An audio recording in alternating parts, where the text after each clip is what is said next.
Hello everybody, it's the next clip. It's the clip on the first Triumvirate.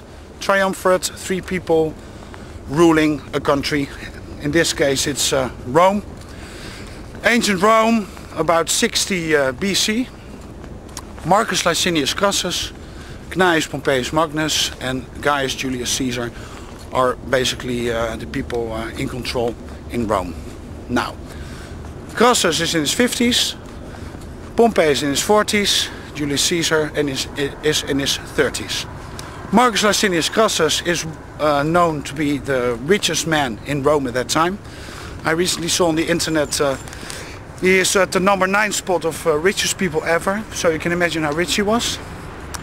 Pompey Magnus was a famous general. In that period he defeated pirates, he conquered a lot of land for Rome, settled things in Asia, so he was a very well-known general. And Julius Caesar in that period is more of a rising star.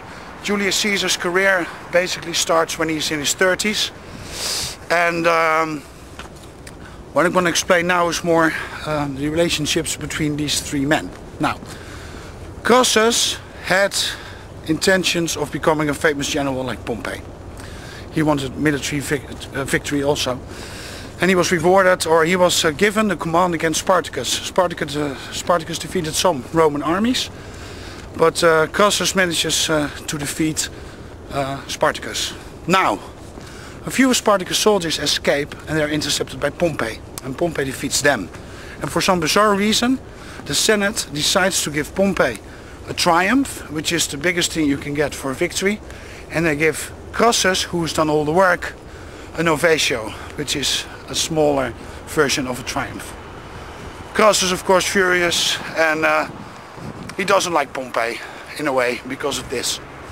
Now, Pompey and Caesar do like each other. They're befriended, and Caesar supports Pompey a lot in Senate meetings, and they seal their allegiance with a marriage. Julius Caesar's daughter Julia is married to Gnaeus Pompeius Magnus, and she's in her 20s, he's in his 40s, but apparently the marriage was a good one. Apparently when they married, Pompey wasn't seen for months, so he wanted to be with his beautiful new wife. Caesar and Crassus. Like I said, Crassus is the richest man in Rome at that time. Julius Caesar is a newcomer, but Crassus is aware that Julius Caesar is something special. To become popular, Julius Caesar needs to bribe people.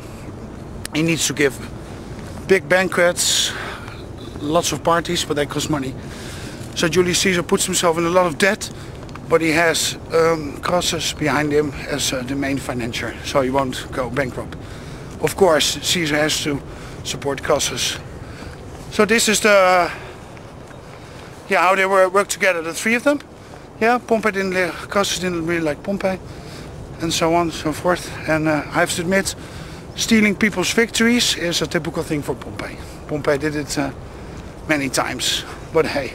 Now, the Triumvirate, of course, falls apart.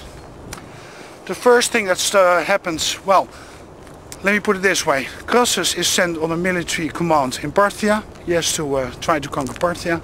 Pompey stays in Italy, and Julius Caesar goes to pacify Gaul. Caesar is very successful. Crassus isn't doing very well. But what happens? Julia is pregnant with Pompey, but she dies during childbirth. So Julia is dead, and there's no more connection between Caesar and Pompey. It doesn't mean they're enemies, but the connection is gone. Then a year later, Caesar finds out, or gets the report, that Crassus has been wiped out in Parthia, the famous Battle of Carrhae. So there's 2 people left, Caesar and Pompey. There's no Julia to keep the things together. And what you then get is the Senate, who is very jealous with Caesar, because Caesar is very victorious. He pacifies Gaul, takes on enormous quantities of enemies, defeats them, and they become a bit scared, because they do realize in a way that Caesar probably wants more than just being a consul or a senator. He aspires for more. So they try to lure Pompey in their camp, and they you know, tell him like, Caesar, what does he want? Maybe he wants to become sole ruler and we can't have this. And anyway, this leads to a lot of scheming, and at the end Pompey sides with the senators. Julius Caesar, of course, is on his own in Gaul, and yeah, Julius Caesar decides to go for it. He realizes there's no way he can reconcile with Pompey, although he tried many times. And then of course he crosses the Rubicon, which starts the first civil war, which is eventually won by Julius Caesar. So this was in a nutshell the first triumvirate. And the first triumvirate was an agreement between three men. It wasn't ratified by the Senate at all, but yeah, the senators, the Senate couldn't do much against the richest guy in Rome, the most powerful general in Rome, and of course someone like Julius Caesar. So that's the first triumvirate in a nutshell. Thank you very much, and I hope you enjoyed it.